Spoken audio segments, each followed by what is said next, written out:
Welcome back, saucers. What up, saucers? Do you guys like being called saucers? Yeah, I don't know. I don't know if they do. But I've heard people say to me and just go, oh, the sauce pod. They know it's SOS. Oh, but yeah. I've got that too. So that's be kind of cute. Yeah. I like saucers because it reminds me of flying saucers and aliens, and I like thinking about them. I think of tea. Oh, yeah, a little saucer. Oh, and then it reminds me of like the cat in Cinderella that like drinks out of the saucer. That's very Aquarius and Libra of us. Like you'd think of the alien flying saucers, and I'm thinking of like tea. a little spot of tea. Anyway, maybe grab some tea yourself or some coffee. You're gonna have a little learning opportunity. We're gonna learn today. You're gonna learn today about something that could seem very overwhelming to you, which is the climate crisis. But we have a powerhouse guest who's been on before, Lindsey-Paige McCloy. She is amazing. She is the Palm Springs new sustainability director, and she's done such amazing stuff in New York, and now she's here in Southern California doing her best to little by little chip away at our climate crisis. Yeah, so to speak. She's honestly one of the most informative. Yeah. I mean, we have a lot of informative guests, but like the way that she did say like, she tells us how she just moved here to Southern California. So it's like information is fresh on her mind, but this is one of the most informative interviews. Yeah. I believe, because she has so much to share, and especially, I know we have a lot of Southern California listeners, but even those of you who are out of state or in another country, this is obviously a global issue. So there's a lot of information here to take away wherever you live, whatever environment you're in. So yeah, we'll let everything that she does and everything that she says and everything that she talks about when it comes to her initiatives, let that be a model for how you conduct your life when it comes to sustainability, and to pressure your representatives so your town and your cities can do the same, because a lot of what she's doing in Palm Springs is a really good model for other desert towns too, who, their temperatures are getting higher and higher, and it's like, how do you combat that and figure out how to work around that? So, without further ado, here's LP. Thank you so much for joining us again, LP. Thank you so much for having me. Oh, this is so much fun. Welcome back. I love having repeat guests, but after it's like been a while, it's not so frequent, and there's like it's so fun. It starts to feel like a family, like, okay, what's been going on with you? Yeah, it's kind of catch up, like see what's happening in the world, like hearing what's happening in the pod, et cetera. So yeah. And I love this journey too, because now you're on the West Coast, and y'all, you remember LP from our last episode, but she is so impressive. Her resume is no joke. Like, it is truly an honor and like a privilege to have you on here talking about this stuff, because this is important, like the environmental crisis and everything, and just sustainability in general is something that we're so passionate about. And so like having a boss, smart ass bitch here that knows what's happening is just. I'm trying. Before you got on, Alyssa was like, "Did you know she went to Princeton?" We were like nerding out over you, and then you log on and we're like, "Oh hey, okay, cool." Well, I mean, like, I'm in the presence of just like fame and royalty here too, so I'm so excited. You guys are such expert communicators and like brand strategists and musicians, and I'm just like, it's such an honor. So thank you for having me. Well, we actually had an episode recently about like creativity and what that means to different people, anyway, like the creativity in your field alone is just astounding, and we are so in awe of it. So without further ado, obviously we're talking about the environmental crisis and sustainability and everything that goes along with it. So Southern California has warmed about 3 degrees in the last century, and all of the state is becoming warmer. Yay. Heat waves are becoming more common. Snow is melting earlier in spring, and in Southern California, less rain is falling as well. In the coming decades, the changing climate is likely to further decrease the supply of water, increase the risk of wildfires, and threaten coastal development and ecosystems. And this is a downer, so sorry guys, but we're going to be talking about ways what we can do ourselves, to help alleviate the symptoms of this crisis. But LP, we want to ask you, what made you move from New York, because you did work in New York in sustainability? What made you want to move to Southern California? That's a great question. So I really, over the past like roughly 10 plus years of my professional career, which is a horrifying thing to say out loud, have really been kind of trying to figure out, what is sort of like the right place and the right time. So, most people come to sustainability careers from all over the place. So most people that you'll meet who work in environmental work didn't necessarily go somewhere to get their master's in sustainability. They don't necessarily have like an environmental engineering degree. It's like artists, it's people who work in construction. Yeah. My background's in engineering, and worked in power plants. And, there's just people who are kind of coming, lawyers, people who come from all over the place to this work. And so it's really kind of a matter of figuring out where does my skill set fit in with what is happening in a place and where do I want to grow? And so I worked for a rough, like just shy of 10 years in New York City, which was amazing, great, fast paced, exciting. And was looking to kind of figure out, what part of the country, what part of the world is really, really feels like where the environmental movement is like poised to take that next step. So going beyond just kind of like the grand recognition of just like, oh no, like hold on to the table, just like every day feels like a fire hose in your face. Yes. To really feeling like where things are happening to really be seriously done about it. And I think Southern California has that really unique intersection of both being for many people on the front lines of climate change. So this is where, like Alyssa, you were saying, the water is gone. The heat is crazy. It's such an extreme environment, but there is a history of environmental advocacy and activism here. And then also a lot of current movement and but also still a lot of work to be done. So when I was kind of thinking about like, what do I want to learn and where do I want to stretch? Southern California really kind of felt like, if you're coming out to work on climate change, like where else? That's where you have to go. So I was really lucky to land for just over a year in a clean tech incubator in LA. So working with a lot of startups who are working to address climate change, kind of getting to see that angle. Also understanding like the Byzantine system of Southern California's governments. Like, I don't know how much time y'all have spent worrying about that. I've spent entirely too much time. It's cuckoo. It's hilarious. Yeah. I love a Byzantine government system, but it's just like, I'm like, wow, there's a lot of y'all. It's pretty nuts. And then have been really privileged recently to be able to rejoin public service as the director of sustainability out here, actually in Palm Springs. So working for the city out here and really kind of taking that sort of more holistic view of, what does it mean to be like an example city for the 21st and century and beyond? Because like it's hot, but we also have a lot of resources here in Palm Springs that other cities, especially of this size, may not have. So what can we do to make it easier for a Hemet or a Idlewild or like, another smaller city to kind of take lessons we've learned and incorporate those to help their populations withstand climate change. Oh, interesting. Well, before we recorded, we were talking with you and this recent heat wave in LA has been pretty bad. And we were asking you about it and you were like, well, I don't know what's more depressing, the fact that it was another normal 117 degree day here or the fact that like the heat wave feels normal, but you literally, out there and you're in it, you like step outside and you swear you actually stepped into hell at times where it's like oppressive heat. Totally. I almost feel like it's like my voice feels like it's not part of my body anymore when it's that hot. Like we were walking around the other night and I was like talking and I was like, my voice is like over there. It's just like the air is so thick. Like, it's so weird. It's and everything feels like extra still, like and it's like deadening. I don't know the sound. So how green in quotes, but in in your industry's terminology, like what that means, how green was LA and Palm Springs prior to you even working in sustainability? Sure, that's a really interesting question. So we can define that in a few different ways. So Palm Springs, for example, is an interesting place. So Palm Springs is a city with a permanent population of 49,000, which is probably smaller than most of the neighborhoods that y'all live in LA by a significant margin. Right. Because LA County has over 10 million people in it, which is also still a number that blows my mind. Insane. The city of Palm Springs has an awful lot of lawns for a place with no water.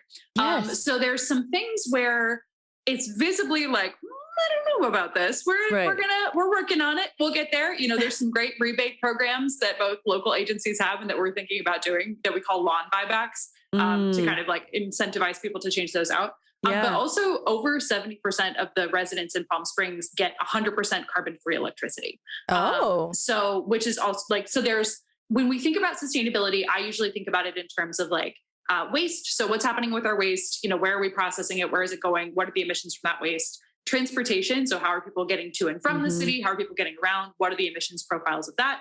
And then buildings and energy, which you can kind of sometimes think of separately, but are often together. So, you know, how efficient are the buildings themselves? You know, where is that energy source coming from? So Palm Springs, like many cities in California, operates what's called a community choice aggregation system. So cities in California a few years ago were given the legislative authority to kind of almost act on their own to buy their own power. So it kind of is like a layer that sits on top of Southern California Edison or PG&E or whatever other utility you have. LADWP is a little different. I'll go back to that. But they basically act to buy the electricity itself, and then the electricity gets sent through the wires of the big utility company. And so Desert Community Energy is the CCA that serves Palm Springs. It was formed, I want to say like 2 years ago, and really acts to procure like wind energy from the wind farms that you might see if you're driving down the 10. They have a lot of solar that they're able to procure. And they have a few different rate structures that you can subscribe to. And everybody in Palm Springs is automatically signed up for Desert Community Energy. And so if you're a low income customer or you're a senior on a fixed income or something like that, you can always like choose to select the plan that is like, I want to say it's like 80% carbon free. And then the last 20% is some lower cost energy sources that are still like gas. And I believe it's just gas here in California. But everybody else, you know, it's over 70% just kind of automatically went carbon free, which is amazing. So that means that when we're thinking about things like electrifying homes, like encouraging people to stop heating their pools with natural gas, which is my pet issue. That's the number one natural gas use in Palm Springs is heating. I wouldn't even think of that for some reason. So, no, I didn't either, but I was reading through, they have these like amazing documents just going back, you know, 15 years of what are all the emission sources in Palm Springs.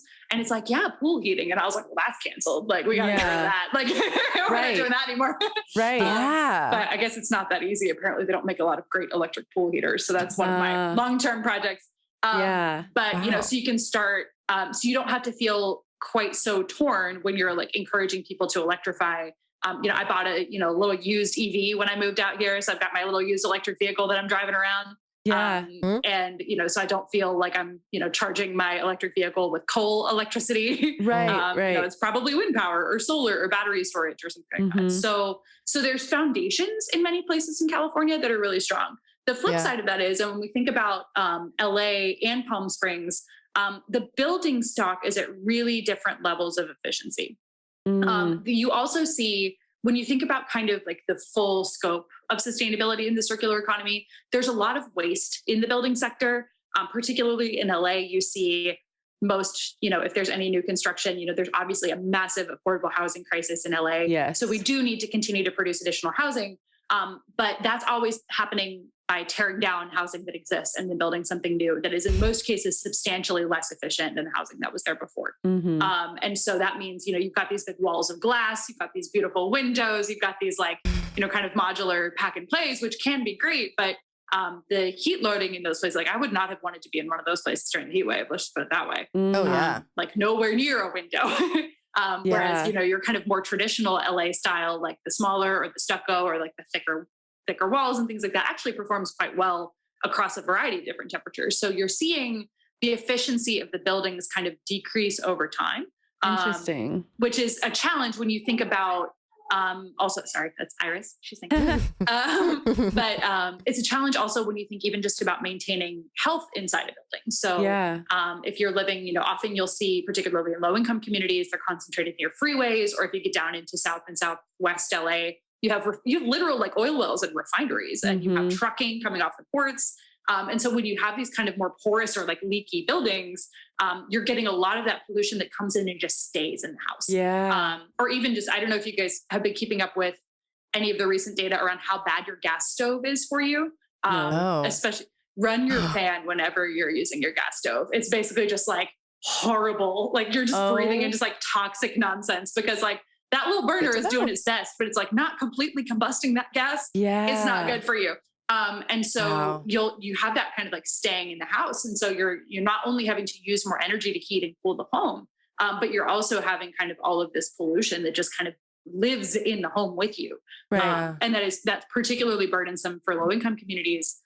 What we see kind of when we think about buildings is that you kind of face this like cascading series of issues when you want to improve the efficiency of a building. Because I don't know, I always feel like a Republican dad when I say this, but you know how people always say like, we used to build things in this country. Yeah. My version of that is like, we used to fix things in this country. Yeah. Right. Things have kind of gone into such a state of disrepair, and like buildings have just been so much disinvestment, and like even the roads and the water. I mean, like Southern California wasn't allowed to water lawns for 15 days, which like maybe we shouldn't have been doing that anyway. Because most of the water we use for watering lawns comes from one pipeline. It comes from the Colorado River.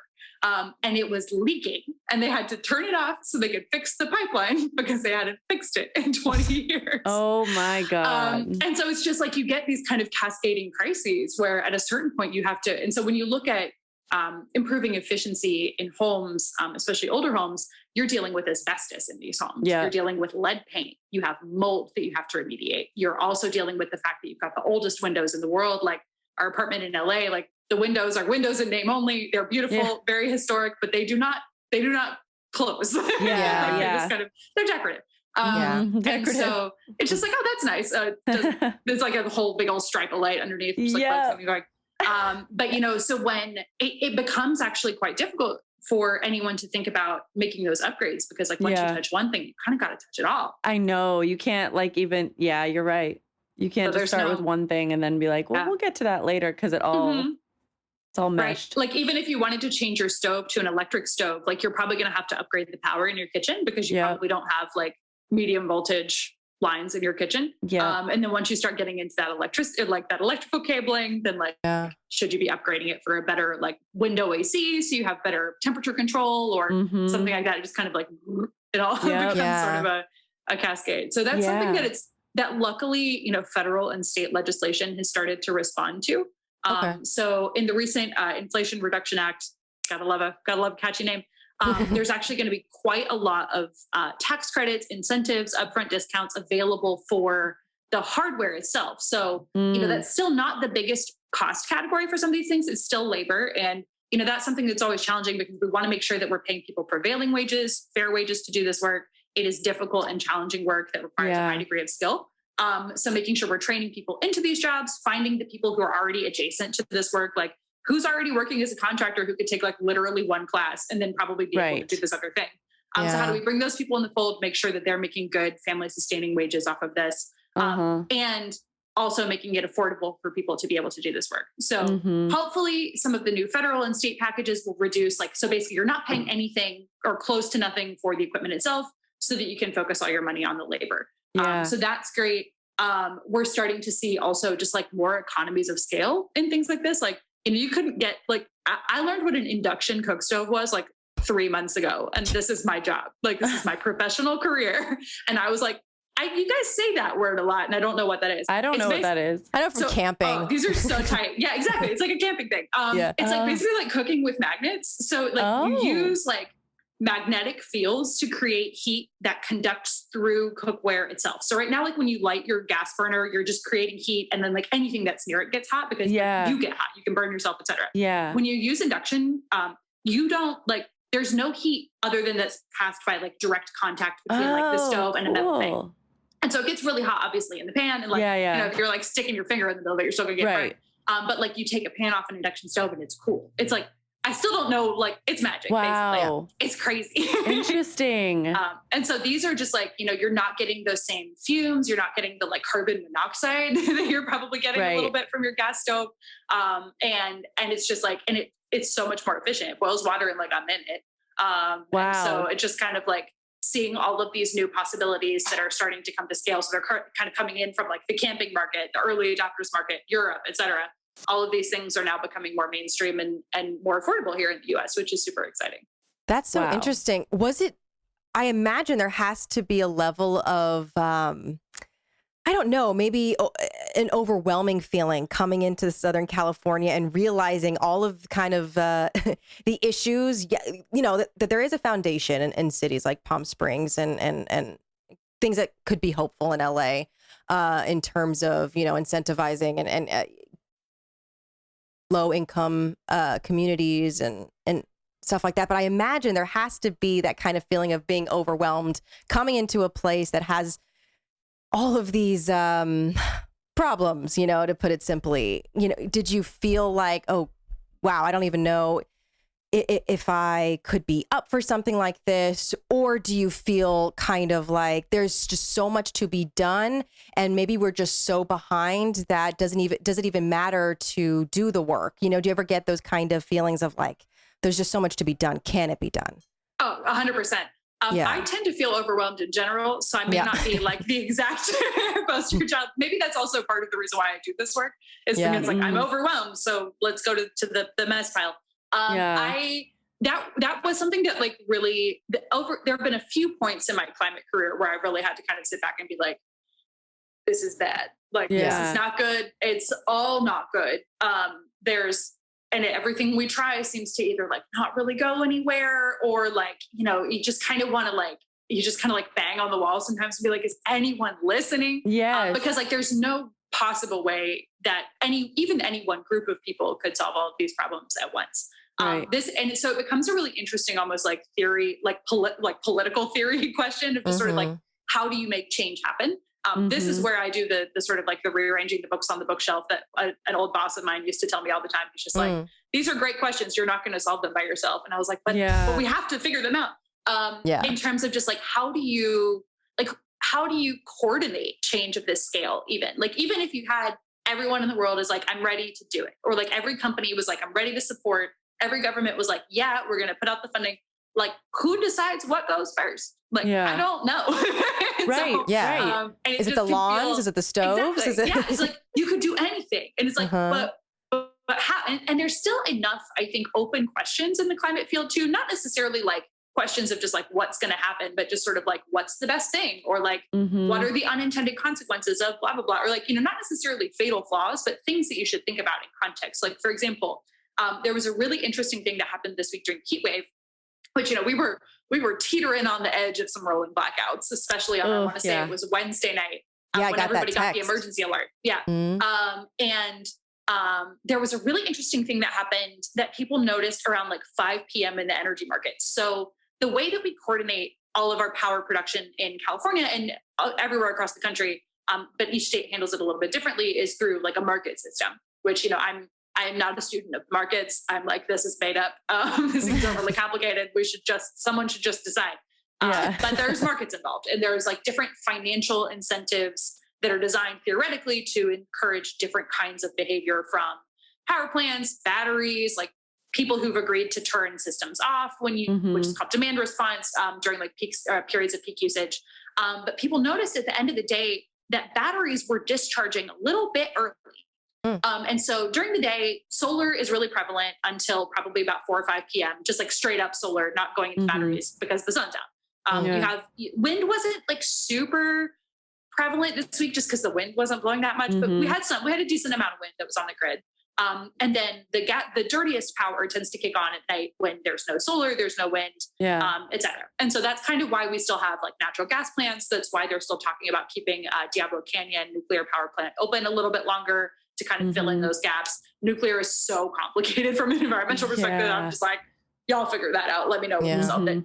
But the batteries were discharging while it was still sunny out. And people were like, that's weird. Shouldn't we have been like maybe taking and there wasn't a lot of excess capacity to go around this week, but there was a little bit during the day. It's like, shouldn't we have been kind of like charging up the batteries and then having them discharge out at night so we could maybe displace like, you know, maybe not an entire gas plant, but some of it. And so what people realized was that there's like a market trigger that's set up where basically anytime the price per unit of energy hits a certain level, all of the energy storage in the state is like triggered to start. And so that price cap was hit really early in the day because power supplies were so tight. So it's just things like that where it's like, oh, okay, so what about next time? How are we going to design the price signals in this market so that we actually have the batteries helping us like later in the evening and displacing like gas plants? That is one tiny problem in the nest of all of the problems that there are. Insane. So it kind of becomes like something where my greatest hope is that like eventually we're all sort of governing, running our businesses, making choices with like environmental sustainability as like the primary driving factor. So she's like, what is the decision that is going to keep the most people comfortable and minimize the most carbon emissions in general? And that's outside of even sustainability departments that we're having those conversations. I would hope. One of my dreams is that I no longer have a job in the future because like my job isn't important anymore. Like I don't have to be a sort of island of one being like, hello, remember this? And so, you know, I'm grateful for my paycheck. Like I'm so grateful that I have a job and my benefits. I love them. They're great. But it would be really nice if like that was just sort of everywhere. That position wasn't needed. Yeah. Yeah, exactly. Yeah. So I do feel overwhelmed really frequently. And the only way I can kind of get around it is like figuring out how to make, there's still enough no regrets decisions that we can make. I think in terms of like, let's figure out how to move as far forward as we can. So, you know, in LA, they have the I want to say it's LA's Green New Deal, which I think is written as like little p, capital A, or capital L, capital A, lowercase n, like Plan LA or something like that. And so that's a really good foundational document that kind of sets out the broader goals. Palm Springs, we have something really tiny. In New York, we had one in NYC, which is sort of our overarching strategic vision for sustainability and equity and things like that. So having those roadmaps where we've at least previously decided which hard choice we're going to make first can be really helpful. But even sometimes those are so big, they're, you know, that they say things like reach carbon neutrality in city buildings by 2030. And I'm like, okay, what now? And they're like, I don't know, you figure it out. That's why we paid you. And I'm just like, God, hate that. Great. Yeah, that's a lot. How would you say, because 10 years working in New York is a long time, like that's a lot of experience. So how do you think the sustainability initiatives in Southern California compare to NYC? I would say in Southern California, there is more ability to get things done politically in Southern California that are environmentally oriented. But there is sometimes less push to kind of like think expansively about what can be done. So like, I'll give an example of something like that. So in New York, one of the things that I worked on, and this was definitely something that I was like in a very supporting role on, but was a really exciting thing that was happening when we were there, was this big piece of legislation putting in basically carbon emissions limits for different buildings, especially larger buildings. And so thinking about, and that was something that our team worked on for like 10 years. They worked on the analysis, they worked on the structuring, they put all the pieces in place. This is like some real 12-dimensional chess here, where I was like, wow, you guys really, like first they had a law requiring data submission, and then they put in a law requiring grading of buildings. And then they put in something around like phasing out certain kinds of fuel. And then like all of a sudden they're like, now we're ready for the masterpiece. And I was like, damn, that's some strategy. I respect it. And so that was just a massive piece of legislation. And it was like the real estate lobby ripping people to shreds. It was just like, it was nasty. It was just like classic New York City politics. But that legislation did eventually pass. And, you know, and it's been under assault ever since, like, you know, threats to sue the city, people trying to get in and do end runs around like the rules of like, you know, because like passing the law is like the first step. And then you have to write all the implementation rules. And you have to actually like hire the people to oversee it and like enforce it. Yeah, exactly. Which enforcement is like a whole thing in the environmental world. There is very little enforcement, and there needs to be more of it. But you know, that was sort of like this big sort of generational thing. Whereas one of the pieces I was working on right before I left was this like tiny little technical fix, where we wanted to require that any new parking facility, anytime you were building a new parking lot, which like also kind of seems crazy that like in New York City, you're building a lot of new parking lots, but especially in the outer boroughs, they build, you know, there's a Best Buy going in or a grocery store or new affordable housing. There's still really high parking requirements in New York, which actually California just did away with. So, you know, kudos to California. But we were trying to get this like little thing where basically anytime you built a new parking lot, you had to set up basically like plastic tubes so that in the future you could put in EV chargers more cheaply.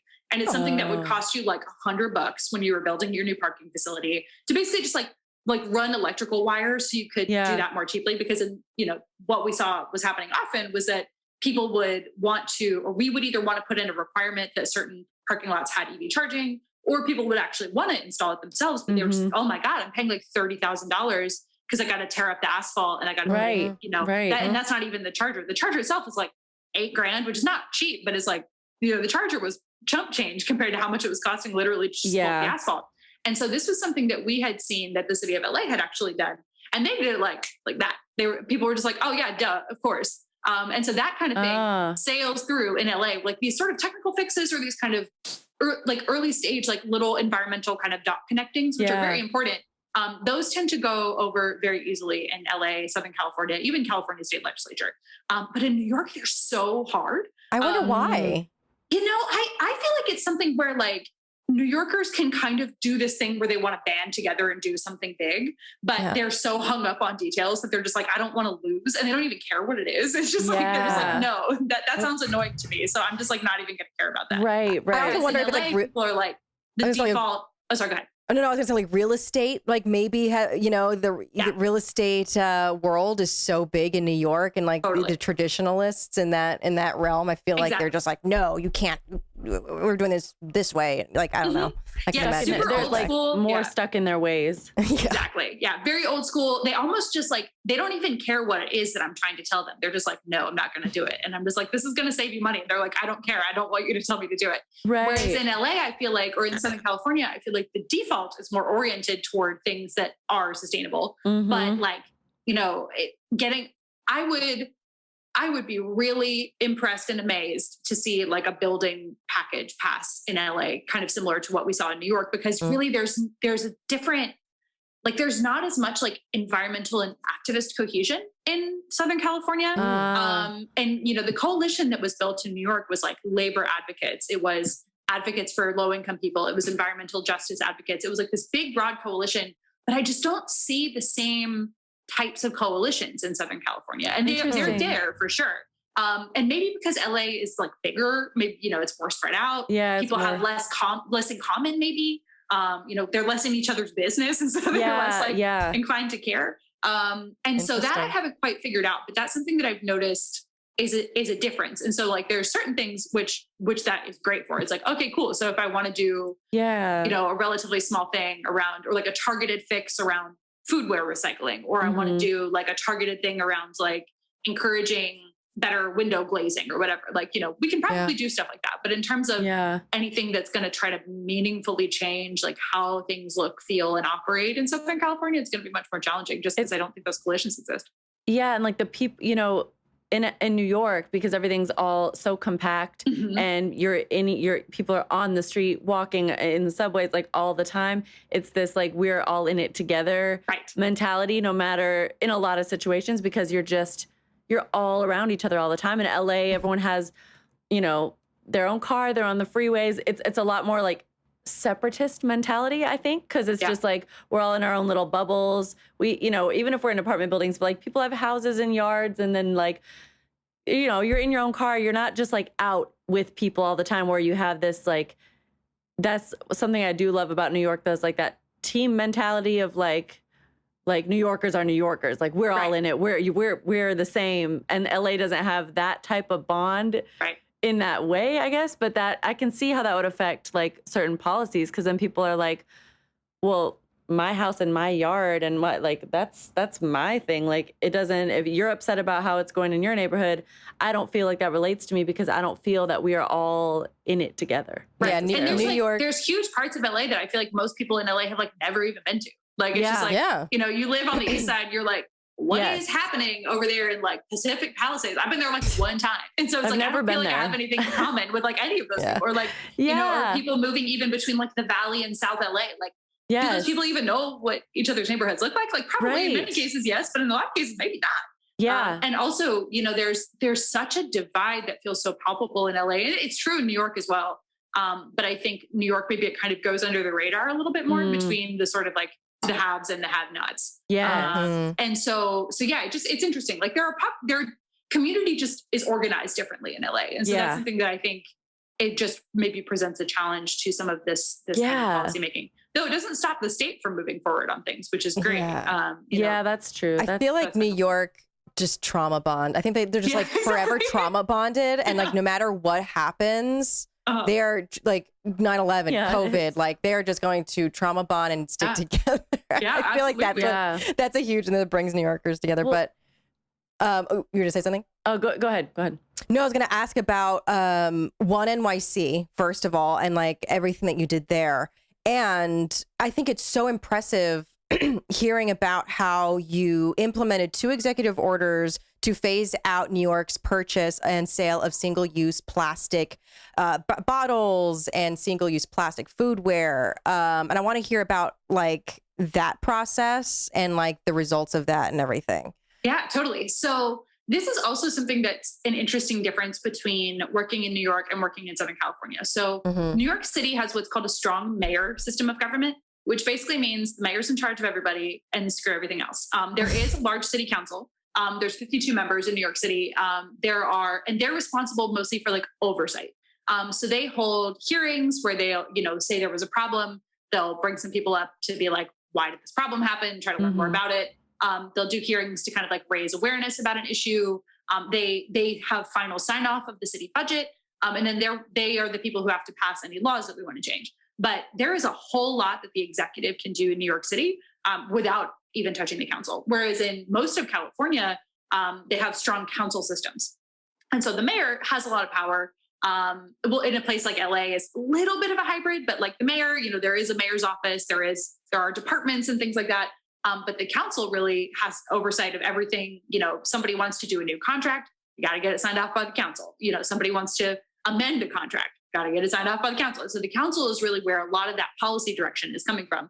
And so you have to kind of, you have to talk to a whole lot more people if you want to do something. It can kind of, it means that you on the executive side, can't just kind of like go forward and figure out what you're going to do. And so in New York, a lot of the work that I did was focused on kind of like flexing aspects of that executive power. So when I'll work backwards from like executive orders to 1NYC. So when I joined the sustainability team there, I was kind of in like a special projects role, which is like a role I find myself in often because they're just like, I don't know, you seem to like to learn about stuff and you're nice and like talking to people. So special projects. And I'm like, okay, sounds okay. So one of the special projects there was plastic. And so there was an interesting tension in New York. There were a lot of environmental advocates who were pushing for people to ban single-use plastic straws. This was a little bit after, I think Seattle was the first city to actually ban them. Pacific Northwest moved a little bit earlier. There were a couple of places in Europe that had phased them out. And so the sector had been talking about it for a minute, long enough for really people to come to terms with the fact that straws are actually like a massive accessibility improvement for seniors, for people with disabilities. Like they're a huge tool that allow people to like participate in life, right? Especially life in public in a way that like a lot of people might have trouble like drinking from a cup otherwise. The straw alternatives, especially at that time that existed, like a paper straw or something, they're like, nobody likes a paper straw. Like I don't like a they paper get all straw. soggy. Yeah, they're gooey. And I'm like, I feel like I'm eating it. Like I don't want to. And it's like, I love the idea of the paper straw, but I don't enjoy a paper straw. Or like, for instance, if you're using a straw because of accessibility challenges, sometimes a metal straw can actually like injure you. Like you can bite down involuntarily or something. Like I've knocked my teeth on a metal straw a few different times, even though it's normally hard to clean. They're hard to clean. And so especially at like large scale, I have one that I just bring with me because like, I'm not necessarily vibing. Like if I just find one somewhere else and I'm like, I don't know, I just use mine. And then, now there's more like bioplastic straws that are much better, but like, this was 2017, 18, those were not on the market. Yeah. Like agave straws are really good, or like straws made from actual straw, like from hay. Those are great. But you never see them, which is super no. They're so cheap and they're like they perform quite well. People really like them. Wow. But you never see those. So the city council had really been pushing to do a straw ban.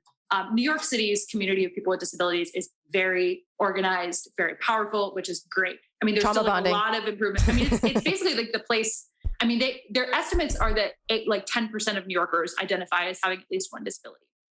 So this is something that impacts a lot of people, and people with disabilities often also, benefit from living in larger cities because you're closer to services. You can get around without having to drive. Like, there are a lot of upsides to living in a place like New York. If you have a variety of different disabilities. Yeah. And so, that was like the main challenge to doing anything, with the council on the straw legislation, because they were unwilling to budge. Like they were like, no, sorry, we're banning all the straws. Sucks for you guys. And the disability community was like, sucks for you guys. Okay, cool. So we're going to stand in the way of this.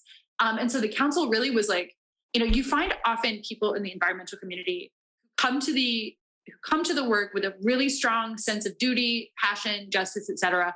They can be a little bit single-minded, which can be very challenging for broadening the tent. And so that's something that I think actually, like, going back to like Alexandria Ocasio-Cortez and the Sunrise Movement have done so well, which is that they've really managed to broaden the tent and think about, like, there's lots of different ways that people can come into environmental activism.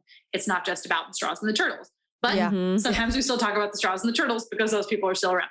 And so, the sort of the wildlife advocates, the environmental advocates were like, sorry, we're not budging. We're not doing any carve outs. We're not going to require anything to be like accessible or available to people. And it was in an impasse. But the mayor still wanted to do something. And so we were like, well, we could just stop buying our own. Like, it turned out the city bought like 3 Empire State Buildings worth of plastic utensils every year. Like you would walk around in our offices and just like open drawers and it would just be like full of plastic forks. And we were all just like, why is this here? Like, wow. Stop. Because agencies would just buy them. Like, people, are just like, well, maybe we need this. Like, it's like $2. Let me just add it to the little cart. And then you end up with just like graveyards of just plastic everywhere. Oh my God. And so we realized it's like, we don't have to do this. And the city of New York has 300,000 employees. They serve 1 million school lunches every day. It's like, this is a lot of plastic theoretically. And so we basically took a model that the Department of Education there had used. So they'd actually started phasing out all of their single-use plastics. For them, they were switching over to compostable products, which is interesting because, like, you don't necessarily want to replace a disposable thing with a disposable thing. Compostable is much better than just plastic that's going into the landfill. It eventually degrades, but it's still a disposable thing. At that time, people were still kind of figuring out, it's like, what is a good compostable product? Because sometimes people would mark something as compostable and it would still take like 10 years to degrade or something like that. So, ideally we wanted to move everybody toward reusable systems of just being like, just don't buy anything. Just ask someone to like bring a mug or like go down to Goodwill and buy like 4 cups or like, do what you gotta do. There was a remarkable lack of dishwashers in city facilities because in the 80s, they ripped them all out because they were too much of a maintenance issue. So like New York City don't have dishwashers, like all this stuff, which is like a major issue when it comes to like environmental, sustainability of products. Because you want people to be able to have like clean stuff. But there's no dishwasher. And I feel like getting like the cafeteria tray out of the dishwasher was like such a seared in my mind experience. All my schools were old as hell. But it's like, steamy. It was like kind of hot. I remember that. And I was like, these kids never have to burn their hands on the cafeteria tray. Like, wow. I remember that. It was like, it's like, all of a sudden I was just like thinking about God. that. Yeah. It's like a little damp. And so what we ended up doing was like working with a bunch of different city agencies because like, that's the coalition that we had at that point. We worked with our Office for People with Disabilities to make sure that like, if somebody asked for a straw, they could get one. So we called it like a straws upon request action. So, making sure that like if somebody had some straws, we weren't asking everybody to just like take their fork drawer and dump it out because like that would be terrible. So it's like, use what you have, go ahead and spend it down and then just don't buy anything else. And so we actually asked people to come back to us and tell us what they wanted to do. So when I say people, I mean like different agencies in the city. So whether that was the Department of Correction, Health and Hospitals, who managed all the city's public hospitals, or even just like agencies like Environmental Protection, who like stock the lunchroom. Like, every agency was going to have a slightly different need. We also worked really closely with the Parks Department around like, what are you going to allow like snack bars to sell? Are you going to allow them to sell compostable foodware? If you do, you have to put compost bins in the park. And if there's no compost bins in the park, then maybe you should be asking people to bring a fork to the park. And, it's like little lifestyle change things that's like, I do not necessarily ascribe to the individual action theory of climate change. Like, I feel like everybody should have access to ways to live a sustainable life, but it's like, it's also not my fault that I brought a fork to the park. That's not why the turtles are dying. Like, it's like, exactly. It's like, it's the industrial fishing line and like the poisoning of the water. Sort of things. But it's like, but also I want to create systems so that people can easily live like an environmentally sustainable lifestyle by default. But I felt that way when I heard about, like, I don't know if you heard this too, you might have, but Kylie Jenner's private jet, like 10 like all of these celebrities. It wasn't just Kylie. I forget who released like a list of like all Business of these Insider or something like that. Like, all of these like major celebrities that'll take like a 15-minute private jet. And it was just, how many, I want to see like hundreds. It was so many flights. It's crazy. Yeah, and then like I mean, it was just and it's so pollutant because of all the A fuel. 15-minute private jet ride. Yeah. Oh, people constantly like if you go. So my partner's a big like airline tracker, so he's got me on all the sites in terms of like figuring out where all the planes are going and stuff. But you can go on and look at planes flying from like Van Nuys to like Camarillo. Like it's like that's not far. That's like a 30-minute drive, maybe. Like yeah. People will fly like between the two, or they'll fly like. People will fly from like LA to Palm Springs in a private jet. And it's like, that's so much fuel. Like, it's so crazy. much fuel. Yeah. We gotta do something about these damn planes. Like, it's not, that feels like a very LA problem. Yeah. I mean, I know it's everywhere in like New York, but LA is very like, it's like, well, of course it's faster. Yeah. But like, also just like the appearance. Yeah, exactly. I know. That's what I was wanting, the helicopter situation. Helicopter, I mean, those are just dangerous. I'm just like, I'm not getting in that. Like, it's like, why would you want to get in that?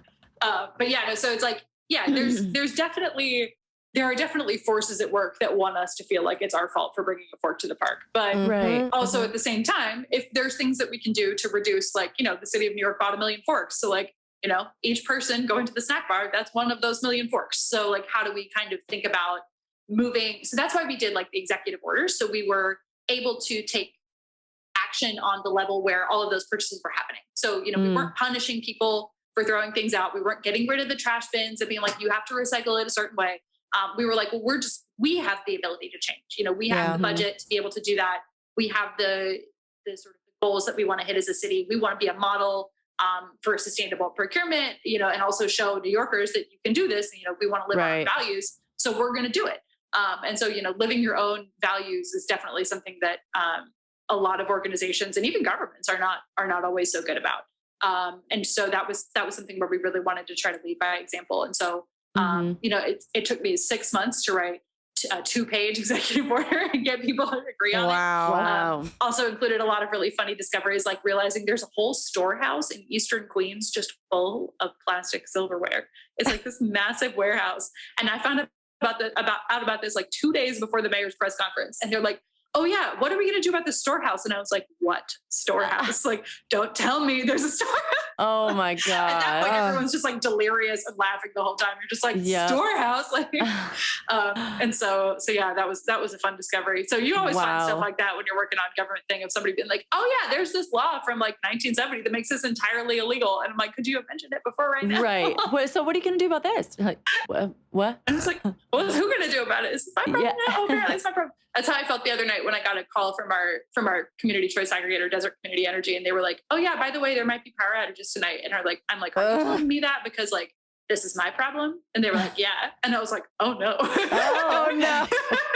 I was like, "I can't do anything about it." Oh my God! So it's just that's stuff like stressful. that. Like the level of anxiety. Yeah. That job. I mean, because it's a weird mix because it's like you're passionate about it, so you are. I'm sure it's fulfilling because you're like, I'm working on the thing I care about like the most, but mixed with that level of anxiety, like what a weird mix because like it doesn't sound, yeah. I don't want to speak for you, but like, it seems like you love what you do. So it's like, it's not like you're trying to, you want to be where you are, right, but at the same time, it comes with so much anxiety that it's just like, how do you like mitigate that for yourself? This isn't even like on our question list. Now I'm just thinking about like you. I'm like, how do you even like balance yourself out? Do you ever have to like, do you guilt yourself when you step away from it and be like, I can't worry about this right now? And then is it always in the back of your mind like, but I am worried about it. I have to be worried about it. I can't not stop thinking about like, how do you do that? Totally. No, it's a great question. So this is something that like I am historically pretty not good at, but I've had to figure out how to be. So like my dad was in the military growing up. So like I feel like I kind of inherited the sort of like jump into a crisis, like kind of respond to the fast. Like I feel like my energy almost is either like fully on or fully off. Yeah. And so, it's nice to kind of like figure out how to build a team that has people with lots of different ways that they respond to things. Like yes. I'm good in a crisis. I'm good with a ridiculous deadline. I'm just like, but if you give me 2 months to do something, like that shit isn't getting opened until day 4. Because I'm just like, because there's either a crisis happening that I'm like, I can't think about that because I have this crisis, or like I've at this point trained myself to work like in just like emergency mode. And so, but there was some work that we were doing during COVID where we actually, my team sort of pivoted to a climate adjacent role. And we were handling air conditioner distribution for vulnerable low-income seniors. So my team was responsible for building and operating the call center. So people were calling in to request applications. They were calling in to see if they were qualified. They were calling in to tell us their air conditioner wasn't working, all this different stuff. We were getting probably 450 calls a day. And that was just because that was the limit of our system. And so we were I had a staff of 160 volunteers working. And then, we had people calling in who just were suffering. It was just abject devastation that people were experiencing. I worked from the Saturday before Memorial Day until probably the second week of October continuously for 16 hours a day. I just couldn't check out. Oh, it was just constant, just the whole way through, getting calls from the commissioner who's now the head of FEMA, at 2 a.m. or various things where you just you're just on and on and on. I would wake up at 4:45 and sign on and start working, and just because I couldn't step away from it. And because I was just well, if I don't do it, someone might die. And it was one of those things that, there were, I would say probably 75% of the time, I don't feel like I have ever operated at a higher level in terms of I was solving problems, connecting dots, feeling I was this is why I do this work. And then I hit a wall and I just there was nothing left. My partner was just dropping food on the table, just being you good? And I was just oh God. Poor Alejandro had to hear me on the phone. And Chris, I was working from home at this point too. So all day, just all day just literally constantly on the phone. Oh my God. And I just I got to mid-October and we took a vacation for a couple of days. We went to upstate New York. And I was just I can't do it. I have nothing, I can't. It's just I'm plumbed. Yeah. And so, I was at that job for probably 7 more months after that. We got stuff done. We got a couple pieces of legislation I was proud about, but that was the last major thing I did in that role. And I was just I can't do this way. And no there's one not actual, there's no sustainability for you. I was just am I going to retire now? Right. Is that where we're at? And so, I have to kind of think about that a lot because it's also something as I've become sort of more senior as a manager or various things that I have to look out for in my teams as well. I feel I at this point have developed a much healthier sense of just we can't solve that problem today, so I'm not going to do anything about it. It's okay, that sucks. Or just or I'll be is this a real problem? Do you need me to respond to this email today? I'm a really slow email responder because I'm just I'm sorry, I'll get to it, or maybe I won't. And if it's important, it'll probably come back. And so I try to make sure that I'm being kind and respectful to my ecosystem that I live in. And I try not to just be no, I have to manage my energy. I can't help you.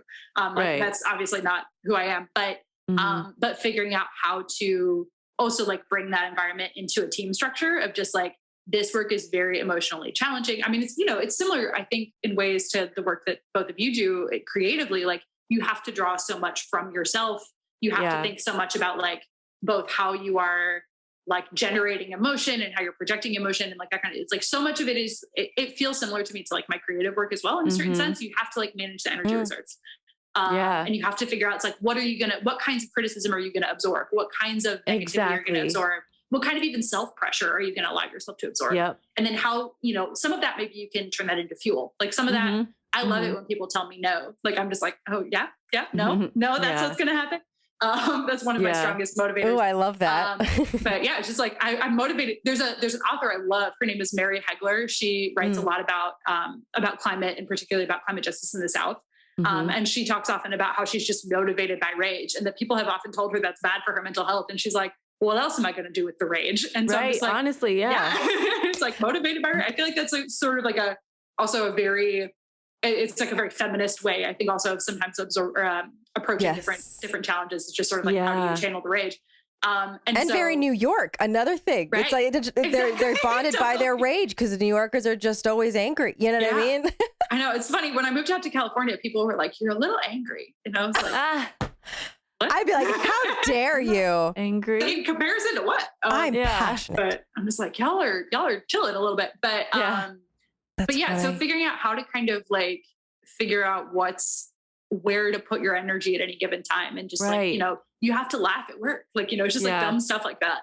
So getting, you know, that's always, you know, when you get into a new team environment, those are some of the things that you have to kind of figure out. It's like, you know, what's the vibe? What's everybody's morale like? And then how can we kind of continue to build that? Because I've definitely been part of teams and organizations that I think meant really well, but sometimes we're on a side of that kind of anxiety and strife that made it difficult for them to actually move forward. And so it's like, how do you honor the seriousness of the work and honor the urgency while still making sure that you're able to continue to do it? I think it's an interesting challenge for the sector. Yeah. That's so interesting. I'm like, speaking of like where you put your energy and where you're at now in your new role, working in Palm Springs, can you talk a little bit about any projects or initiatives that you're working on now that you're really hopeful and excited about, that you're excited to put your energy towards? Totally. Well, so one of the things when I got here, which was really exciting, I didn't realize that like our team, which is a team of two kind of three people, is responsible for trash. Like we're it. And so I was just like, all right. Wow. Cool. Yeah, wow. So so the state of California passed a law called Senate Bill 1383 or SB 1383. I want to say it was passed 2 years ago, and it basically completely changes how waste is processed and collected in California. So it's a huge shift. It is one of the major things that SB 1383 requires is that all municipalities start collecting food waste separately from regular waste, which, like, you know, those of us who have lived in other cities that have had composting are like, thank God, finally, because like I am not hauling my food scraps down to the farmer's market. I am too scatterbrained and I don't remember. And that's one day a week. And I'm just like, no, I'm not doing it. Yeah. And so I found out when I got here that our food waste recycling is launching on October 3rd. And I was like, nice. Cool. That's when this is airing. Basically now. Right. So that's something that we're focusing a lot on, is just like, how do we talk to, I mean, like, is like Palm Springs has like 40% of the population is seasonal, which is like something I've never really faced before. It's like, they're in Seattle right now. They're in Newfoundland. They're like, they live anywhere but here. And then they're all going to come in November and then be like, what is this new trash? So that's kind of interesting. We're also working on updating our climate action roadmap. So, you know, taking stock of where the city has been over the past year. There will be a new city council soon, figuring out where we want to go. I'm hoping that we can continue to build on some momentum and do some building related work. So it seems like that's somewhere we're going to go. Transportation is also a really interesting thing here in Palm Springs. You know, I've been talking to some of our sustainability commissioners about, like, you know, how can we create like a zero carbon visitor experience here in Palm Springs? Like, what if you either land at the Palm Springs airport or get dropped off at the bus stop, or you drive here and you don't have to touch a fossil fuel thing for the rest of the time that you're here. Like, you don't have to get in a fossil fuel Uber. You don't have to rent a car. You don't have to, you know, you can stay in a vacation rental or a hotel that's got 100% carbon free electricity. Like, you know, how can we kind of think about making this sort of an example of, like, you know, we can get electric shuttles, we can get more bikes and bike shares rolling around. Get, you know, lots of different ways for people to kind of experience Palm Springs and like understand what it actually means to be totally carbon free. Because I think that's still an open question for a lot of people. Is like, how different will that feel? Like, you know, is it like the Jetsons, or is it kind of like my life now, but just a little different? So really thinking about how we can, because tourism is such like a major driver of the economy here in Palm Springs. Although the hotter it gets, that's also something too that, you know, UC Riverside did a study a few years ago where it's like, I don't, you know, can we count on tourism being the sort of major source of revenue in 10 years when summer gets longer, hotter? Likely not. Exactly. So it's like, what does that, you know, is there a sort of a way, or what's the sort of sustainable path forward for like the whole Coachella Valley? So, you know, how does Palm Springs as kind of like the gateway to the valley, how can we sort of open up those possibilities even for cities like Indio or Palm Desert, or like the other kind of smaller cities that are here kind of in this unique sort of geographical basin? And so really kind of thinking about a lot of those different things, you know, also doing some lawn buybacks, probably. I'm learning a lot about lawns that I didn't ever have to know before, because I lived in New York and I didn't have that. So things like that. So I'm excited. You know, we're definitely hoping to be able to continue to grow our team out here, work with the council to push new things through. You know, but I'm still kind of in my sort of learning and acquiring mode, which is interesting. It's nice to kind of have the breathing room to be able to do that. It was something that the deputy city manager who I work for mentioned. He's like, out here, you have time to think. And I was just like, thinking, who does that? but he's like totally right. So it's weird. I'm having like complete thoughts in a way that I feel like I haven't had since I was like a teen, which is also just like, oh, it's too much. Get that out of there. Any more noise.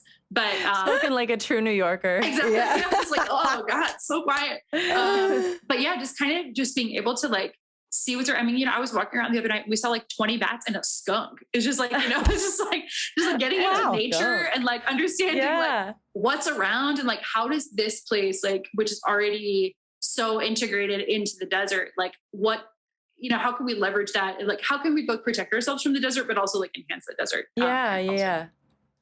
I want to know, like, cause you're so informed on all this, and all we hear, especially in Southern California, like, take 5-minute showers, don't water your lawn, all the basic stuff that we know we can do. Yeah, but what are some things that you could give us all advice on, like, that we might probably are not even thinking about that we can do simply at home to kind of assist in our way? Absolutely. So this is something that I learned this week in particular. So when you use the most electricity in your house can make a big difference. So because I was kind of looking into this a little bit more. So I'm now, I have an apartment with central air, which is insane. I think the central air unit is maybe from 1985, but it's here. And I'm just like, wow, this is crazy. And I was looking at my power bill for like the 6 days in August that I was here. And it was nuts. And I was just like, oh shit. So the way that Southern California Edison works is they have what's called a tiered rate system. And this is true of many systems. Like LADWP, I don't think has most people on a tiered plan yet, but most utilities are moving this direction where like power between 4 and 9 p.m. costs 2 times as much as power that you use any other day of the week. And so we were kind of thinking, we were riding out the heat wave out here where we're just like, okay, we'll have like, we'll have the AC on like 78 and then, at 4 o'clock, we'll turn it up to like 82 or whatever we feel like we can stand. And what I was realizing when I was looking at my power bill, I was like, oh, I'm spending as much money on electricity from 4 to 9 p.m. as I'm spending for the rest of the total day. Because like, that's when it's the hottest. And so even just turning my AC up those couple little degrees, I'm like, I don't know if this is quite the thing. So I started thinking about it and doing some more research. A lot of utilities and a lot of energy experts will advocate what's called like super cooling your house earlier in the day or super late at night. And at first I was like, well, that seems wasteful, right? Like I don't want to use I don't want to run my AC at like 70 for 2 hours just so I don't use energy later. But this gets back to what we were talking about earlier with like, when is actually solar power and wind power and battery energy most prevalent on the grid?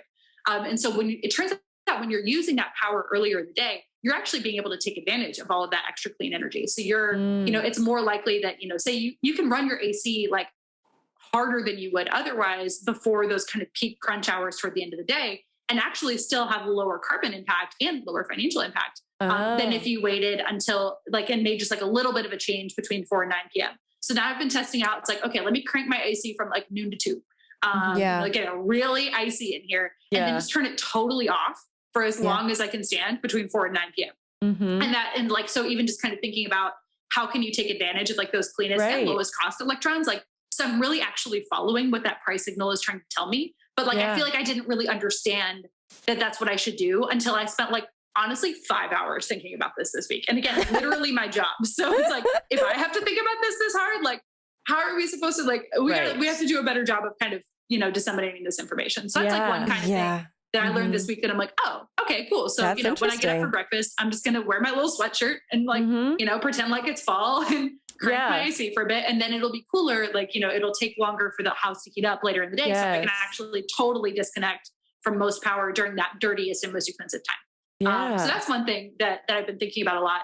I like that. Another, I'm still kind of like trying to figure out, the best low carbon transportation around Southern California. I've got my new little EV, which is great. I love it. My little Kia Niro. So I call it the people's EV. It's definitely not like Tesla or anything, but it gets the job done. Right. The people's EV. It's like, it's got a long range and that thing was beat up to hell when I bought it, but I was glad to find it because that was during like the price crunch for everything.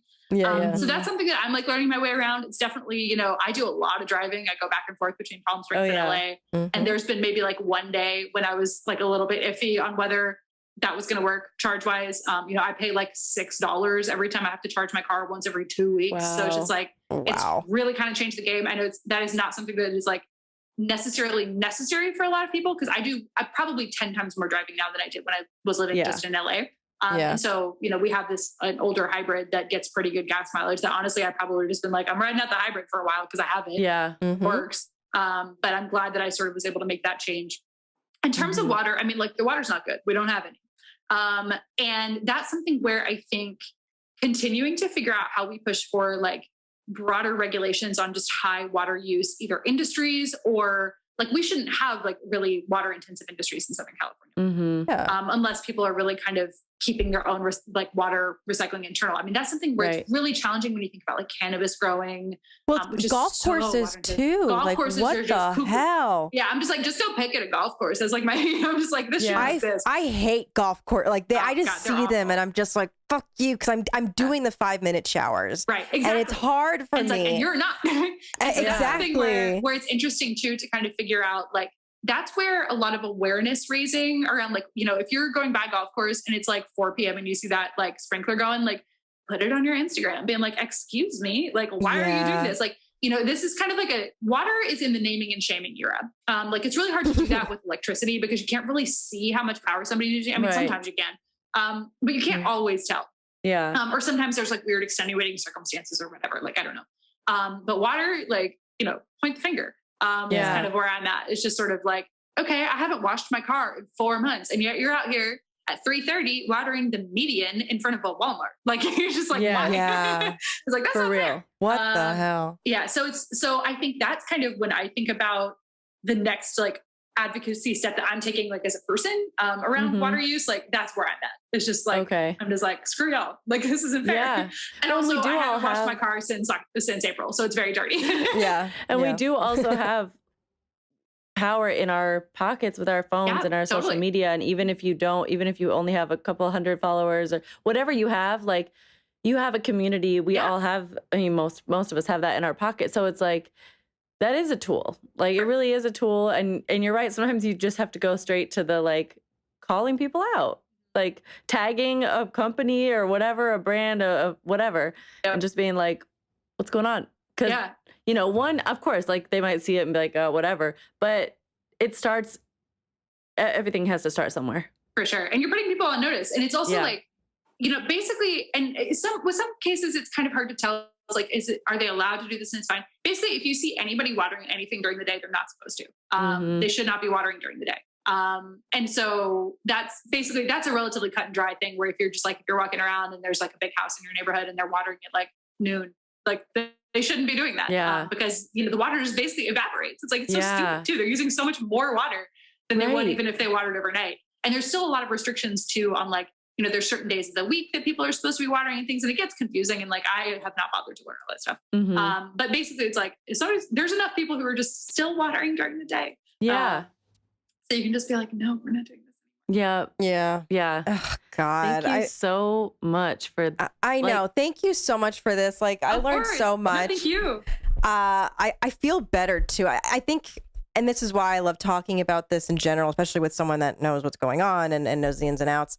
It makes you feel better to have a little bit of control over something that feels so uncontrollable. You know, it just feels so out of our reach. And that's why I mean, like, you know, the overwhelming feeling of moving to a place that there's so many visible, you know, you see the wildfires, you see the mass texts going out. Like we're in dire straits here in Southern California. So it could be overwhelming, but it could give you a sense of control and make you feel better if you do little things yourself. And also shame the golf courses. Exactly. You know? That's where I sort of like channel the rage. It can be very helpful. So totally. Thank you all for continuing to create this platform in this space and of course and to think about how to like highlight so many amazing and diverse voices, you know, who are talking about all the different ways that people are trying to, you know, make our society better. So really appreciate the opportunity to come back. How fun. This is really good. I feel like I learned more in this conversation than like college lectures. I remember being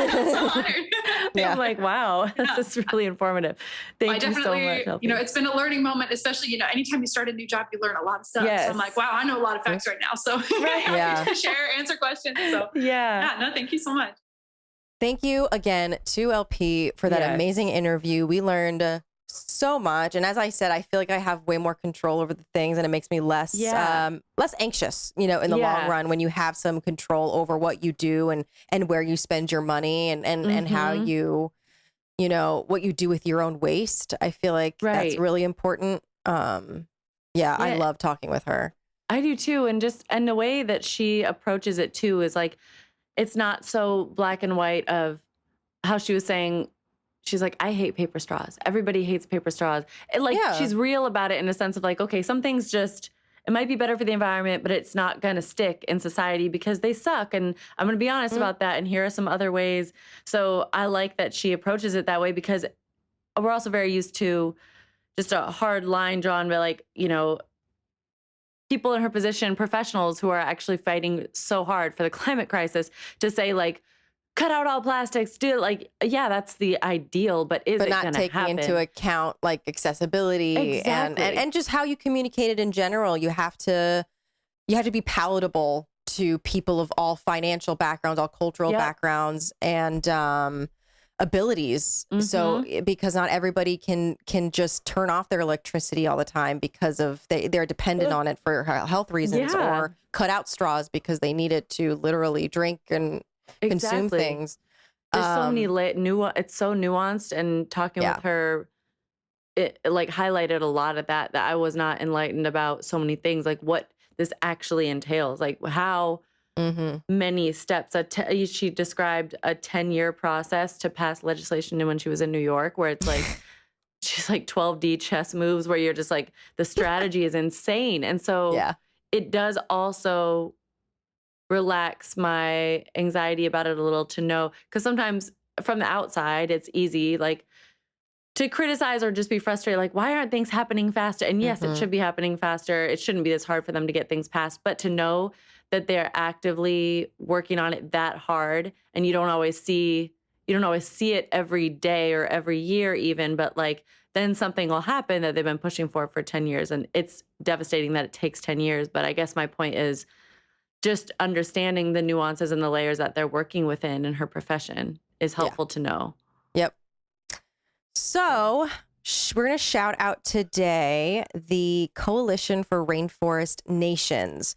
They assist tropical governments and communities to responsibly manage their rainforests. Healthy rainforests protect against a changing climate, generate needed biodiversity, and provide safe habitats. CRN is one of the most impactful charities in the environmental space, and a donation of just 12 cents will avert approximately a metric ton of CO2, or the equivalent of other greenhouse gases. I've been donating to them for years now. Wow. It's amazing. This means that if you donate $100, you can avert around 857 metric tons of CO2. So it's incredible. So to donate and learn more, please visit rainforestcoalition.org. And yeah, guys, follow us on Instagram and Twitter at the SOS Pod. We're also on YouTube, SOS with Molly and Alyssa, and everywhere you find podcasts like Spotify and Apple Podcasts, everywhere. Follow us, subscribe to us, and rate and review. It helps us reach more people. And shout out to our patrons. You can become a patron too for $3, $7, and $11. You can join our family and get exclusive content and merch and all good goodies. Yes, and request episode topics that you want to hear about. Hell yeah. So I'm Molly Cottrell. I'm Melissa Rosano. Here's to turning meltdowns into magic.